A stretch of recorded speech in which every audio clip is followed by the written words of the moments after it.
Entertainment enterprises कल खबरों में अच्छे मूव्स, उसके बाद शाम को क्या डेवलपमेंट्स आए? तो बेसिकली जिस खबर पर वो स्टॉक चला था उस खबर की खंडन हो चुकी है। तो कल एक अखबार ने छापा था ये अपडेट कि शायद री एंगेज कर रहे हैं सोनी और जी ने इनफैक्ट अप्रोच किया है सोनी को कि वो फिर से मर्जर की बातचीत को रीएक्टिवेट किया जाए।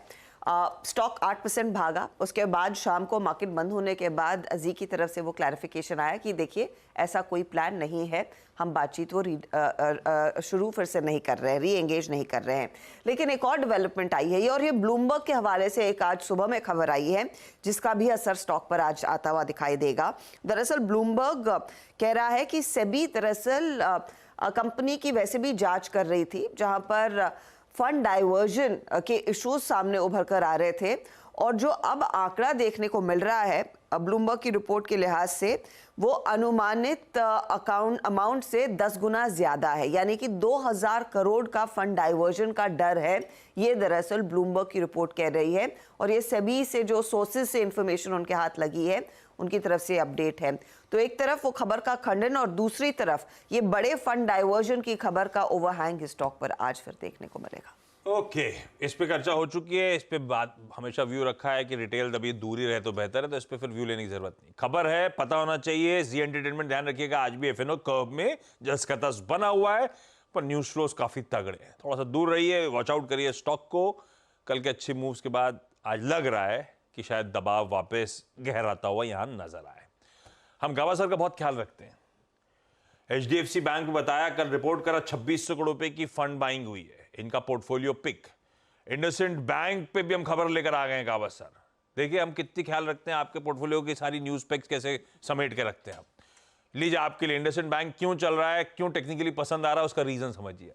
अजदा क्या ये इनफैक्ट हिंदू बिजनेस लाइन में एक इंटरेस्टिंग खबर आई है कि प्रोमोटर्स को जल्द ही आरबीआई की तरफ से एक अप्रूवल मिलेगा अपनी हिस्सेदारी बैंक में बढ़ाने के लिए। ध्यान रखिएगा, प्रोमोटर्स कलेक्टिवली नियरली 16.5% हिस्सा होल्ड करते हैं। इन्होंने आरबीआई को आवेदन दिया था कि ये दरअसल अपने स्टेक को 26% तक ले जाना चाहते हैं। इस फिस्कल के अंत तक यानी कि 31 मार्च तक आरबीआई की तरफ से अप्रूवल आ सकता है, ये वो रिपोर्ट कह रही है। अगर ये अप्रूवल आ जाता है तो 26% अपनी हिस्सेदारी बढ़ा पाएंगे। ऑफ कोर्स उस लिहाज से इनके वोटिंग राइट्स भी और मजबूत होते हुए दिखाई देंगे। लेकिन यहाँ पर अगर प्रोमोटर्स डिसाइड करते हैं तुरंत प्रभाव से स्टेक बढ़ाना, यानी कि इंडसइंड बैंक की एंटिटी में करीब 11,000 करोड़ तक का फंड इन्फ्यूजन आता हुआ दिखाई दे सकता है। ये इनफैक्ट वो रिपोर्ट सजेस्ट कर रही है। और कोटक के बाद दरअसल ये इंडसइंड बैंक वो अगला बैंक होगा जहां पर प्रोमोटर्स अपना हिस्सा बढ़ा पाएंगे इफ एट ऑल वो आरबीआई की तरफ से अप्रूवल आ जाता है। रिपोर्ट बेस्ड है।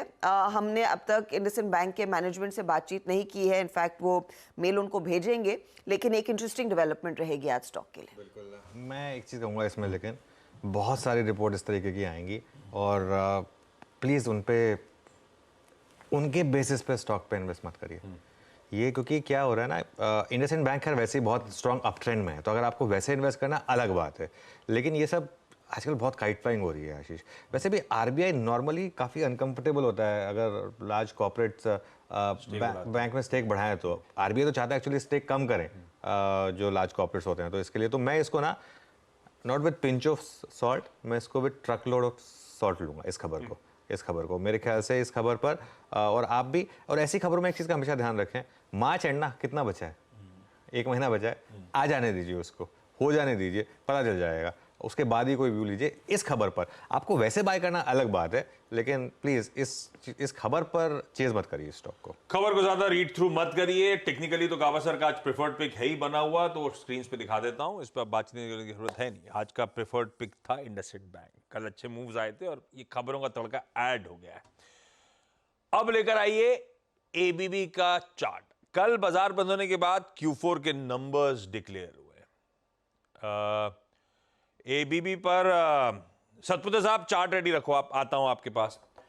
हर्षदा, नंबर्स कैसे लग रहे हैं? एबीबी के नंबर्स इनफैक्ट आशीष अच्छे हैं और खासतौर से जो कंपनी ने गाइड किया था उसके सामने तो बेहतर परफॉर्मेंस ही देखने को मिल रहा है। तो आंकड़े आपके सामने आ जाएंगे। मुनाफा करीब 11% बढ़कर आया है 339 करोड़ पर। रेवेन्यू में 13.5% तक की ग्रोथ देखने को मिली है 2758 करोड़। हालांकि एक्सपेक्टेशन इससे ज्यादा बेहतर आंकड़े की थी, तो वहां पर एक मिस है। इबिटा हाउएवर 417 करोड़ पर 381 करोड़ का अनुमान था। मार्जिन कंपनी ने स्टेडी रखे हैं, लेकिन मार्जिन कॉन्ट्रैक्शन का डर था। 12%, 12.5% तक मार्जिन फिसल सकते हैं, यह अनुमान था। उसके सामने 15%, 15.1% पर मार्जिन आए हैं। अच्छा, इस तिमाही में करीब करीब 35% तक का ऑर्डर इनफ्लो आता हुआ दिखाई दिया और 8,000 करोड़ के ऊपर की इनकी ऑर्डर बुक है अब तक। अब कंपनी का एनुअल रेवेन्यू अगर आप देखेंगे, 10,000 करोड़ की गाइडेंस थी, ये 10,446 करोड़ पर आया है। याद रखिएगा, ये कैलेंडर ईयर 23 का नंबर है ये, तो उस लिहाज से आपको इस स्टॉक को रीड थ्रू करना है।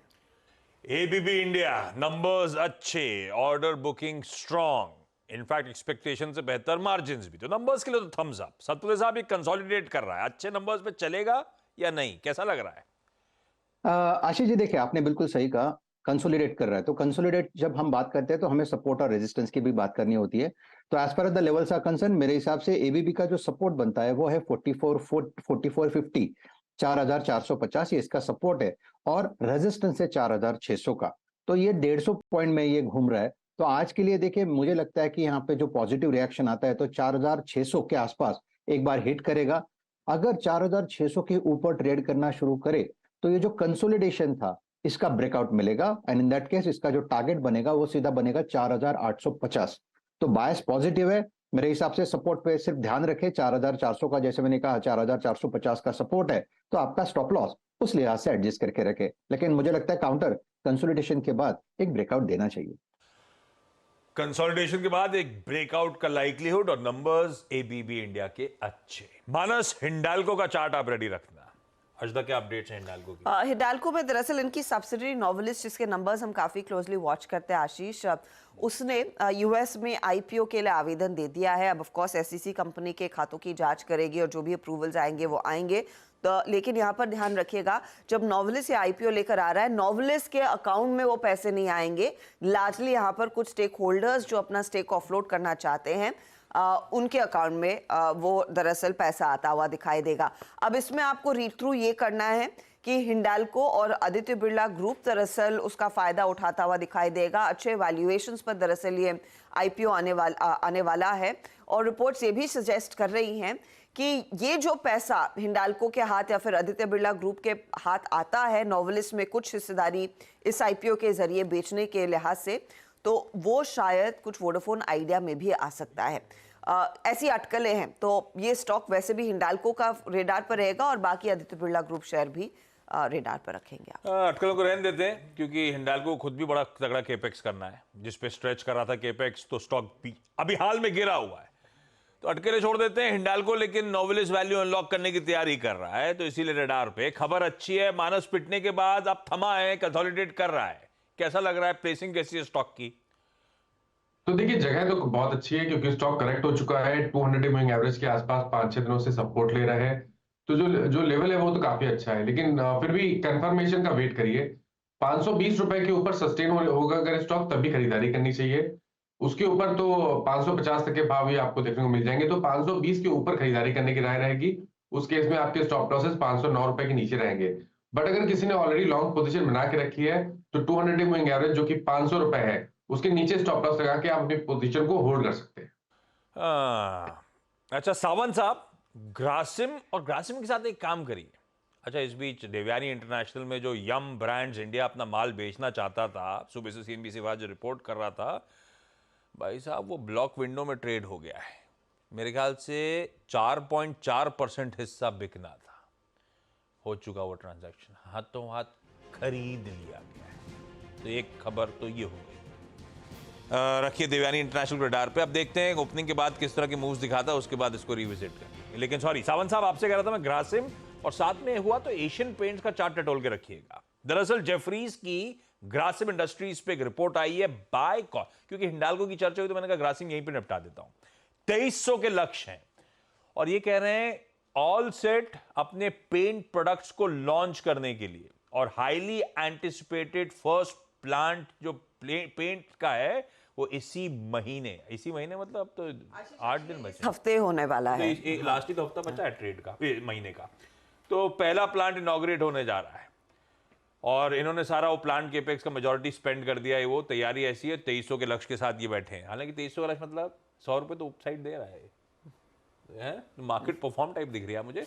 और दूसरी तरफ एशियन पेंट दिखाई गया जो सल कर रहा था, यही डर था कि ये मार्केट में थोड़ा सा डिस्ट्रप्शन का ये 2024 साल रहेगा। ऐसे में सावंत साहब कोई चार्ट पे कहीं ट्रेड दिख रहा है दोनों में, छोड़ दिया जाए? तो आशीष जी पहले ग्रासिम पे बात करूंगा। ओवरऑल मुझे सीमेंट सेक्टर काफी पॉजिटिव लग रहा है। कल आफ्टरनून में मैंने एसईसी भी रेकमेंड किया हुआ था, बट ग्रासिम को अगर देखें तो एक रेजिस्टेंस के करीब है, वॉल्यूम बैक ब्रेकआउट की कोशिश कर रहा है, करीबन 2200 के आसपास है। मुझे लग रहा है 2150-55 के स्टॉप लॉस से खरीदा जा सकता है, थोड़ा प्रीएम्प्ट करके वॉल्यूम की वजह से, और यहाँ से ब्रेकआउट सस्टेन करे तो आपको कम से कम 2260 2270 तक के टारगेट मिलने चाहिए। बट इसके सामने मैं जब एशियन पेंट्स को देखता हूँ, यहाँ पे एक क्लियर कट ट्रेड है। जो कल का लो बना हुआ है वो है करीबन 2970, सो 2965 2965 के पोजिशनल स्टॉप लॉस से खरीदिए। शॉर्ट टर्म ट्रेड है, थोड़ा पोजिशनल होगा। और जो डेली चार्ट पे एक गैप है 3150, या आप टारगेट मान के चलिए। इनफैक्ट इसको आप एक ऑप्शन के जरिए भी ट्रेड कर सकते हो। जो 3020 की कॉल है, 3020 45 पे जो क्लोज हुई है, इसको आप 28 के स्टॉप लॉस से खरीद सकते हो। टारगेट आप रख सकते हो 70 से लेके 75 का। सो दोनों ही तरीके से एशियन पेंट्स हो सकता है। और ग्रासिम में जैसे मैंने कहा वॉल्यूम की वजह से आप एक प्रीएम्प्ट ब्रेकआउट करके लॉन्ग जा सकते हैं। ओके अच्छा, इस बीच बाकी सारे इंपॉर्टेंट स्टॉक्स न्यूज कौन कौन से? अजदा क्या क्या रडार पे? और आज इनफैक्ट आप क्योंकि मेंशन कर रहे थे देवयानी इंटरनेशनल, वो 871 करोड़ की लार्ज डील हो चुकी है, जहां पर यम इंटरनेशनल 4.4% हिस्सा बेचने वाला था। लेकिन साथ ही यूनियन बैंक और स्वॉन एनर्जी रेडार पर रखेंगे, क्योंकि यहां पर दरअसल वो QIP लॉन्च हो चुके हैं। तो 3000 करोड़ का QIP यूनियन बैंक ने लॉन्च कर दिया है। इंडिकेटिव प्राइस जो आई है वो करीब कल की क्लोजिंग से 3.9% के डिस्काउंट पर है। साथ ही साथ स्वॉन एनर्जी 4000 करोड़ का QIP लॉन्च कर रहा है। इसकी फ्लोर प्राइस करीब 703 रुपए 29 पैसे है। कल अफवाह थी कि ये QIP लॉन्च होगा और आज वो लॉन्च हो चुका है। अब आएंगे आप दूसरे कंपनियों पर जहां पर न्यूज फ्लो है।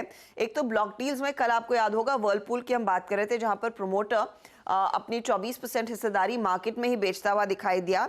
अब कुछ मार्की नाम दरअसल उस स्टॉक को खरीदते हुए दिखाई दिए। 1277 रुपए प्रति शेयर पर society general, SBI mutual fund, DSP mutual fund, Nippon mutual fund जैसे नाम क्लॉक इन या फिर चेक इन होते हुए दिखाई दिए हैं। टूरिज्म फाइनेंस में भी इसी समय कल वो ब्लॉक डील हुई थी। अब यहाँ पर हुआ ये है कि एक इन्वेस्टर है आदित्य कुमार हलवासिया, इन्होंने 13% स्टेक खरीदा है। ये वही शख्स हैं जो क्यूपिड और साथ ही साथ अपोलो माइक्रो के भी शेयर होल्डर हैं। अब 13% स्टेक इनका है। यहाँ पर कुछ प्रमोटर्स जो वैसे इन्वेस्टर्स थे उन्होंने स्टेक बेचा और वेरानियम ग्रुप ने वो 13% स्टेक ऑफलोड किया है। जिंदल 100 में भी यहाँ पर बड़े सौदे हुए, जहाँ पर एरिस्का इन्वेस्टमेंट फंड ने करीब 23-23.5 लाख शेयर बेचे। Nippon India small cap fund, Samco जैसे म्यूचुअल फंड्स ने यहाँ पर खरीदारी की है। अशोक लेलैंड रेडार पर रखेंगे। ग्रीनफील्ड प्लांट दरअसल क्लीन मोबिलिटी के लिए उत्तर प्रदेश में लगाने वाला है। कंपनी इनिशियली 2500 व्हीकल्स हर साल यहाँ पर बनाएगी, कैपेसिटी को फिर 5000 तक बढ़ाकर लेकर जाएंगे। GOCL रेडार पर रखिएगा, जहां पर हिंदुजा ग्रुप अपनी हिस्सेदारी कुछ 1% घटाता हुआ दिखाई देगा। बेसिकली फॉरेन डायरेक्ट इन्वेस्टमेंट के नॉर्म्स को मीट करने के लिए ये किया जाएगा और इनकी हिस्सेदारी उस FDI के तहत ही आती है। कंपनी कह रही है कि वो 1% हिस्सा बेचने से कंपनी क्वालिफाई कर पाएगी बड़े डिफेंस प्रोजेक्ट्स के लिए, तो वो स्टॉक आप रेडार पर रखेंगे जरूर। रखिए इन तमाम स्टॉक्स को अपने रडार पे। अच्छा, ये तो होगा स्टॉक्स इन न्यूज जो इंपॉर्टेंट है। वेदांता को भी रडार पर रखिएगा। वैसे आज कहा जा रहा है सुप्रीम कोर्ट में 10:30 बजे सुबह वो सुनवाई है। कंपनी की गुहार है वो टुटीकोरिन प्लांट को के ऑपरेशंस को रिज्यूम करने के लिए। तो वेदांता के लिए भी इंपॉर्टेंट दिन है, देखते हैं क्या निकल कर आता है। इस बीच एक IPO खुल रहा है, तो क्विकली प्राइमरी मार्केट्स का भी चेक ले लिया जाए। जुनिपर होटल्स, बातचीत करने के लिए आस्था आपको रेडी नजर आएंगी हेम सिक्योरिटीज से। आज खुलेगा, फ्राइडे को बंद होगा। 342 से 360 रुपीज का प्राइस बैंड, 1800 करोड़ रुपए जुटाने की योजना। जुनिपर हयात ब्रांड। आस्था, धंधा कैसा और कॉल क्या, लगाऊं या नहीं लगाऊं? कुछ लॉसेस हैं पिछले 2-3 साल से।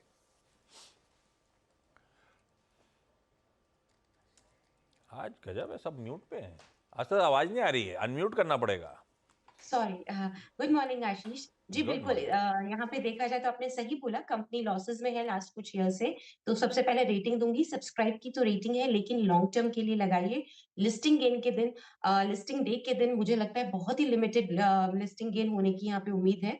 तो रिस्क ले सकते हैं तो लिस्टिंग गेन के लिए लगाइए, नहीं तो लॉन्ग टर्म के लिए लगा सकते हैं। अब इसके पीछे के मैं कारण बोलती हूँ। बिल्कुल, यहाँ पे देखा जाए तो कंपनी के पास 7 होटल्स जो इनके पोर्टफोलियो में है, वो 7 होटल्स है इनके पोर्टफोलियो में। और सराफ ग्रुप और हयात के साथ मिलके ये पूरा होटल डेवलपमेंट का काम चलता है। लॉसेस जरूर है, लेकिन अब 2-3 पॉजिटिव्स हैं जिसकी वजह से मुझे लगता है लॉन्ग टर्म में ये अच्छा परफॉर्म करेंगे। सबसे बड़ा पॉजिटिव, EBITDA मार्जिन हाईएस्ट है इनके पीयर्स में, क्योंकि इनके 40% के EBITDA मार्जिन क्लॉक किए हैं इन्होंने FY23 में। तो वो एक बड़ा पॉजिटिव है। दूसरी तरफ देखा जाए तो लॉसेस तो है, लेकिन अभी इन्होंने रिसेंटली एक सब्सिडियरी का एक्विजिशन किया है। तो आगे जाते हुए उस सब्सिडियरी के फाइनेंशियल्स जब ऐड होंगे तो EBITDA और बढ़ता हुआ नजर आएगा। तो वो एक पॉजिटिव मुझे यहाँ पे लगता है। और देखा जाए तो इनका, क्योंकि one of the object of issue debt का रीपेमेंट और प्रीपेमेंट है, तो जो इनकी डेट की कॉस्ट है 10.8% की, और 1500 करोड़ का जो ये डेट पे करेंगे वो भी डायरेक्टली बॉटम लाइन में ऐड होगा। तो इन सभी पैरामीटर्स के चलते मैंने सब्सक्राइब की रेटिंग दी, क्योंकि मुझे लग रहा है कि लॉन्ग टर्म में ये बढ़िया परफॉर्म करेगा।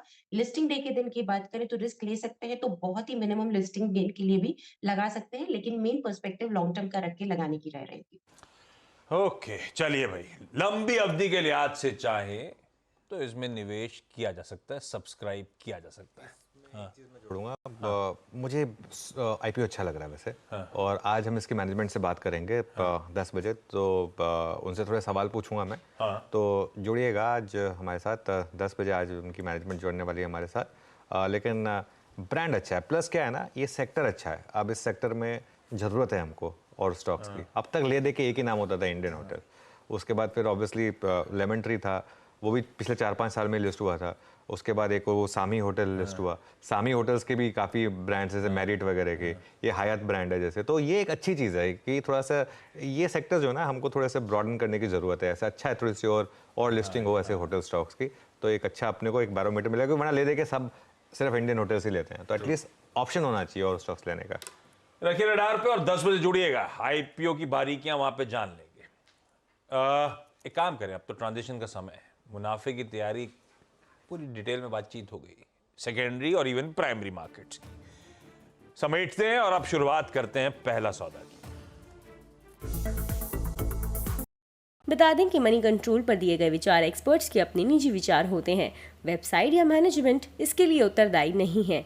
यूजर्स को मनी कंट्रोल की सलाह है कि कोई भी निवेश निर्णय लेने से पहले सर्टिफाइड एक्सपर्ट की सलाह लें।